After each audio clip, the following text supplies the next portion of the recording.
દર્શક મિત્રો, મહામંથન મંતવ્ય ન્યૂઝમાં આપનું સ્વાગત છે। ભાવનગરમાં ફરી એકવાર અસામાજિક તત્વોએ માથું ઉચક્યું છે। માત્ર યુવાનોને બાઇક ચલાવવાનું ધીમું કહેતા કાકા અને ભત્રીજા પર તીક્ષ્ણ હથિયાર વડે હુમલો કરવામાં આવ્યો છે ને આના કારણે ફરી કાયદો વ્યવસ્થાની સ્થિતિ સામે સવાલ ઉઠ્યા છે। આ સમગ્ર બનાવ છે તે ભાવનગર શહેરના રાણકી વિસ્તારમાં બન્યો હોવાનું કહેવાય રહ્યું છે। ગઈકાલે રાત્રિ દરમિયાન એક જે શેરી છે તેમાંથી કેટલાક યુવાનો છે તે બાઇક લઈને પૂર ઝડપે પસાર થઈ રહ્યા હતા। તે દરમિયાન અમાન નામના એક યુવકે જે બાઇક ચલાવી રહેલા યુવાનો હતા તેમને કહ્યું, ભાઈ અહીંયા શેરી છે, તમે વાહન થોડી ધીમે ચલાવો। આને લઈને સામા પક્ષે આરોપી યુવાનો છે તે ઉશ્કેરાઈ ગયા ને બોલાચાલી કરવા લાગ્યા। આટલામાં ઝપાઝપી થઈ ને અમનની સાથે તેમના કાકા વચ્ચે પડ્યા તો તેમની સાથે પણ આરોપીઓએ માથાકૂટ કરીને આ ઘટનામાં તીક્ષ્ણ હથિયાર વડે હુમલો પણ કરવામાં આવ્યો અમન અને તેના કાકા પર ને આ બાદ તેમને તાત્કાલિક સારવાર માટે ભાવનગરની સરકારી હોસ્પિટલ ખસેડવામાં આવ્યો છે। આ ઘટના બાદ હવે જે ઇજાગ્રસ્તના પરિવારજનો છે તેઓ દ્વારા સ્થાનિક પોલીસ સ્ટેશનમાં આરોપીઓ સામે ફરિયાદ નોંધાઈ છે। સામાન્ય ખાલી આ બાબતે વાહન ધીમો ચલાવો તેવી ટકોર કરતા આરોપીઓને આ વાત સહન ના થઈને ઈગો હર્ટ થયો અને ત્યારબાદ જે કાકા ભત્રીજા પર જીવલેણ હુમલો કરવામાં આવ્યો છે તેના કારણે ઘેરા પ્રત્યાઘાત પડ્યા છે। ત્યારે હોસ્પિટલમાં સારવાર લઈ રહેલા જે ઇજાગ્રસ્ત યુવક છે અને તેના પરિજનો છે તેઓ શું કહી રહ્યા છે તે સાંભળો। તમારું નામ? મારું નામ ફીજા અમન મક્કી છે। કઈ જગ્યા રહ્યો? કંસારા શેરીમાં અમે રહીશી। મારા મીંદડાને મારી નાખ્યું તો મારા ઘરવાળા એને કેવા ગયા એ લોકોને 3 સવારીમાં એ લોકો હાલતા હતા ગાડી લઈને તો હું ને મારા ઘરવાળા નીચે ઉતર્યા। મેં એને ફોન કર્યો, પેલા એ હતા નહીં તો મેં કીધું આવો આપણું મીંદડું મારી નાખ્યું છે, આ લોકોએ ગાડી ચડાવી દીધી હતી। તો પછી અમે એ લોકોને કીધું જઈને, મેં નહીં મારા ઘરવાળાએ, કે આવી રીતે તમે કેમ કર્યું? તો કે તારથી થાય ઈ કર લે, હું તો હજી જેલમાંથી છૂટ્યો છું, મારો ભાઈ બી આવશે ઈ કે ને અમે તને મારશું। આટલી વાત થઈ તો મારા ઘરવાળા મારી પાસે આયા ને આ ઘરે કેવા કે આવી રીતે છે, આ લોકો બધા બોલે છે।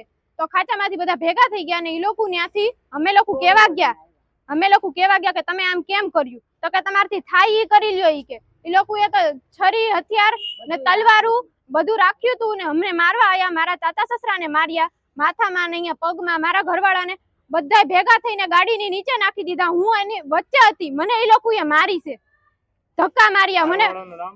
મારવા વાળાનું નામ મોહમ્મદ કેફ, પછી ગિટ્ટી મુબારક, પેન્ટરનો છોકરો ને ત્યાંથી આપણે ગાવાવાળા કેસ ને ઈ ભાઈ ખુદ હતા, અમારા સગામાં જ થાય છે લોકો। પણ એ લોકો એમ કીધું કે છે ને સગા થઈને તમે એક મીંદડીના બચ્ચા માટે બાંધો। આજ મીંદડીનું બચ્ચું હતું, કાલ હવારે અમારું છોકરું હોત તો તમે લોકો શું કરી લે? ત્રાસ તો દરરોજ નાના બચ્ચા નીકળતા રમતા હોય તો એ લોકો નીકળે આવી રીતે। તો અમે એમ કઈ કોણ છે, હું તો ઓળખતી નથી, મારા હજી હમણાં મેરેજ થયા, હું રહેવા ગઈ છું, પણ બધા ખાચામાં એમનો ત્રાસ છે। ખાચામાંથી કોઈ નથી બોલતો તો અમે ફરિયાદ કરવા આવ્યા છીએ। આ બાબતે પોલીસ તંત્રને શું કહેવું છે? પોલીસ તંત્રને એમ કે ગાડીઓ ધીરી હકાલે ને એ લોકોને પકડે પાછા ને એ લોકોને રિમાઇન્ડમાં લે। શું હથિયાર હતું ભાઈ પાસે? તલવારું હતી, છરી હતી ને આવી આટલી એવી બાબતમાં એ લોકો એ છરીયું ને તલવારું ને ન્યાથી ડેલાબારથી એ લોકો રહેશે, ન્યાથી લોકો કેટલા ટોળા આયા છે। અમે લોકો તો હજી ઊભા હતા, બાયુને થોડી એ લોકોને એવી રીતે મરાય, ન્યાથી આયા, ગાડીઓ ખરાબ બોલી, નુકસાન શું કરવામાં આવ્યું? ગાડીને નુકસાન કર્યું ને મારા ઘરવાળાને માર્યા। ઓકે, તમારું નામ? અમન કયુમભાઈ મક્કી। કયા વિસ્તારમાંથી આવો છો? શું બનાવ બન્યો? ગાડી ફાસકવામાં એ ભાઈ અમારું બિલાડું મારી નાખ્યું હતું, એટલે મેં એ ભાઈને બોલાવીને કીધું કે આવી રીતના ગાડી ન હકાય, એમ તો અમારા છોકરા બહાર રમે છે, બીજું વાગ થાય તો એ લોકો મને કહ્યું તો શું છે એમ। પછી અમારે હમું થયું, ગાળા આવ્યા ને પછી માથાકૂટ થઈ, એમાં એ લોકોએ તલવારને છરી કાઢી, મારા કાકાના મેરા, મને મેરા, મારા ઘરના બૈરા ઉપર હાથ ઉપાડ્યો। આ બાબતે હથિયાર શું હતા એમની પાસે? તલવાર હતી ને છરી હતી। આ બાબતે કેવો ત્રાસ રહે છે એ લોકોને? આની પહેલા 4-5 ફેરી અમે લોકોને કીધું છે, બરાબર, પછી કીધું છે, આજે કીધું, જેથી કાલ સાંજે કીધું હતું એ લોકોને કે આવી રીતના ગાડી ન આખો। તમને કેટલા જણા મારવા આવ્યા છે આશરે? અને 8-10 જણા મારવા આવ્યા હતા। પછી શું થયું? એ બધા મને ખબર નથી પછી કેટલા માર્યા મને। પૂરું કરી નાખ। ફેમીદાબેન અલ્લીભાઈ મક્કી, કંસારા શેરીમાં રહીએ છીએ અમે। એક 4 જણનું બહુ ત્રાસ છે ને રોજ ફાસ્ટ ગાડી હાકે ને બધા બચ્ચા રમતા હોય કે બિલ્લા કે જાનવર ઉડાડીને વયા જ જાય છે।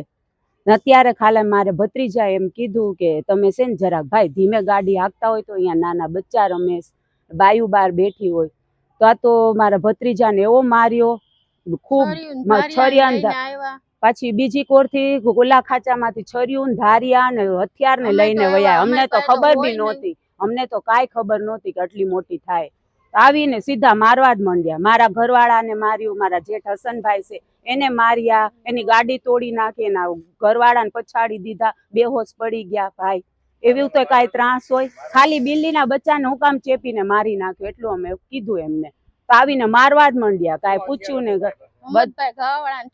બધું હથિયાર હતું જો દંડા હતા એક ભાઈ છરિયા હતા છરીઓ હતી ધારિયા હતા દંડા હતા બધાય 5-6 જણા ટોળી વળીને આવ્યા હતા ટોળી વળીને મારવા જ મંડ્યા જોયું જ નહીં આડેધડ ઈ 5-6 જણા હતા ટોળી ઈ નામ તો તું બોલ મુબારક બીજા ગીટી મોહમ્મદ કેફ હવે આ સમગ્ર ઘટનામાં જે વ્યક્તિ સાથે ઝઘડો થયો હતો તેમના પત્ની પણ વચ્ચે પડ્યા હતા અને તેમના ઉપર પણ જીવલેણ હુમલો આરોપીઓ દ્વારા કરવામાં આવ્યો ને જે ઇજાગ્રસ્ત લોકો છે તેઓ સારવાર હેઠળ છે હવે પોલીસે આ મામલે ગુનો નોંધવાની તજવીજ હાથ ધરી છે પરંતુ ભાવનગરના રાણીકા વિસ્તારમાં આ જે હુમલાનો બનાવ બન્યો છે તેના કારણે આસપાસના લોકોમાં પણ ખળબળાહટ મચ્યો છે ને સામાન્ય બાબતોમાં લોકો જે રીતે હિંસક હુમલાઓ પર ઉતરી આવ્યા છે તે એક ચિંતાનો વિષય પણ બનતો દેખાઈ રહ્યો છે દર્શક મિત્રો આવા જ નવા વિડીયો સાથે આપણે માહિતગાર કરતા રહીશું પડે અપડેટો આપના સુધી પહોંચાડતા રહીશું એટલે મહામંથન મંતવ્ય ન્યૂઝને